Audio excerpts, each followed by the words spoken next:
5వ వచనం చూద్దాం. ఇమ్మానుయేలు గారికి ఏమి తెలియదు. చూడండి, ఇక్కడ రాయబడినటువంటి మాట మనం చూస్తే చూడండి, 9వ అధ్యాయం ప్రసంగి 9:5 వచనము. బ్రతికి ఉండు వారు తాము చొత్తరని ఎరుగుదురు, అయితే చచ్చిన వారు ఏమీ ఎరగరు. చూసారా, చచ్చిపోయినటువంటి వారు ఏమి. ఇప్పుడు ఇమ్మానుయేలు గారు ఇక్కడ నాకు 3వ సంవత్సరం జ్ఞాపకార్థ కూటం పెడుతున్నారని ఆయనకి తెలుసా? తెలియదు ఆయనకి. అందుకే ఇక్కడ రాయబడింది, బ్రతికి ఉన్నవారు తాము చత్తురని ఎరుగుదురు గాని చచ్చిన వారికి మాత్రం ఏమీ తెలియదు. ఇక్కడ రాయబడింది, చదువుదాం.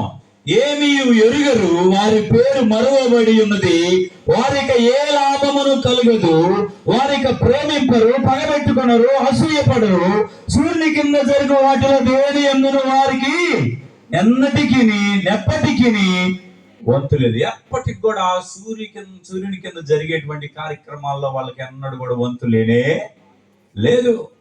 ఇక లేదు. చాలా మంది యవనస్తులు చచ్చిపోతే కోరికలు తీరలేదని తిరుగుతారంట. ఏడ తిరుగుతారు వాళ్ళు?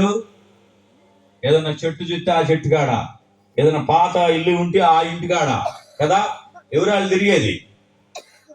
చెప్పలేదమ్మా, మీకు తెలిసిన విషయమే కదా. ఏదన్నా స్కూల్ ఉంటే ఆ స్కూల్ కాడ ఎవరాళ్ళు ఉండేది? చచ్చిపోయిన వాళ్ళు ఉంటారంట. చచ్చిపోయిన వాళ్ళు ఆడుంటే ఇక మనం బైబిల్ చదవడం అనవసరం కదా.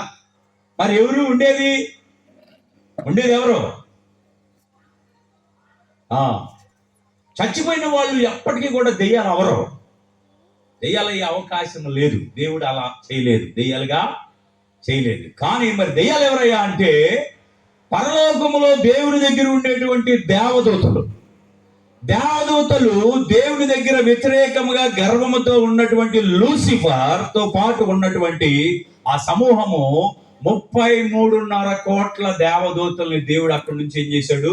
త్రోసివేయగా వారు ఈ లోకంలో ఈ గాలిలో అటు ఇటు తిరుగుతూ ఉన్నారంట. వాళ్ళు అటు ఇటు తిరుగుతుండగానే ఎవరైనా చనిపోగానే భయపడతా ఉంటారు. అమ్మో అటు చనిపోయాడు, అమ్మో అటు వస్తాడు, భయపడి కలవరేస్తా ఉన్నప్పుడు ఈ గాలిలో తిరిగే వాళ్ళు వాళ్ళలాగా మోసం చేస్తానికి వస్తారు. అంతేగాని చనిపోయిన వాళ్ళు మాత్రం కానే